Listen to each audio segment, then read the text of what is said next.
Hi welcome back. So இப்போ நம்ம என்ன பண்ண போகிறோன்னா, உங்களுக்கு பார்த்தோன்னே தெரிஞ்சிருக்கும், பஜ்ஜி போண்டா மிக்ஸ் வச்சு பஜ்ஜி பண்ண போகிறோம். நான் பண்ணுற பஜ்ஜி வந்து கொஞ்சம் ஃபேமஸ் நம்ம வீட்டில். அது எதனாலனா இந்த இன்க்ரீடியன்ஸில் யூஸ் பண்ணுறதுனால. ஸோ உங்கள்கிட்ட காட்டலான்னு சொல்லி நினச்சேன். இந்த சக்தியோட bajji bonda mix powder use பண்ணி தான் நான் பஜ்ஜி எப்போவுமே ப்ரிப்பேர் பண்ணுவேன். எந்த பஜ்ஜியாக இருந்தாலும் அது கூடவே பார்த்திங்கன்னா, ஆக்சுவலி இது மட்டுமே மோர் தென் எனஃப். இல்லை அது கூட உங்களுக்கு கொஞ்சம் ஸ்பைசி சேர்க்கணுன்னா நீங்கள் இந்த ரெட் சில்லியோ இல்லைன்னா பெப்பரோ சேர்த்துக்கலாம். அது கூட நம்ம இந்த உப்பு கொஞ்சம் அடிஷனாக போடுவேன். ஆனால் நீங்கள் உங்கள் டேஸ்ட்க்கு ஏற்ற மாதிரி நீங்கள் இந்த மிக்ஸ் மட்டும் போதுன்னா கூட போதும். அண்ட் அதுக்கப்புறம் நான் பண்ணுற பஜ்ஜி வந்து ரொம்ப சாஃப்டாக இருக்கும்பாங்க. அதோட சீக்ரெட் இன்க்ரீடியன்ட் என்னென்னு பார்த்தீங்கன்னா இதுதான், சோடாப்பூ. நான் கொஞ்சமாக சோடாப்பூ போட்டு கொஞ்சம் மேக்னேட் பண்ணி ஒரு 15 மினிட்ஸ் வச்சுன்னா மாவு நல்லா பொஃப்னு வரும்.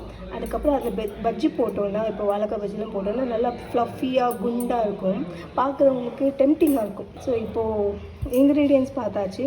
நான் எல்லாத்தையும் சேர்த்து வச்சுட்டு அதுக்கப்புறமா என்ன பவுடர் பஜ்ஜிங்கிறது இன்னும் ஃபைனலைஸ் பண்ணல. நம்ம வாழைக்காய் இல்லைன்னு தெரியும். மற்ற வெஜ்ஜீஸில் ஏதாட்டும் என்ன பண்ண போகிறோங்கிறத நான் பார்த்து வெஜ்ஜீஸ் கட் பண்ண முடிச்சு அடுத்தவங்களை மீட் பண்ணுறேன். பஜ்ஜிக்கு மாவை ரெடி பண்ணி வச்சுட்டேன்.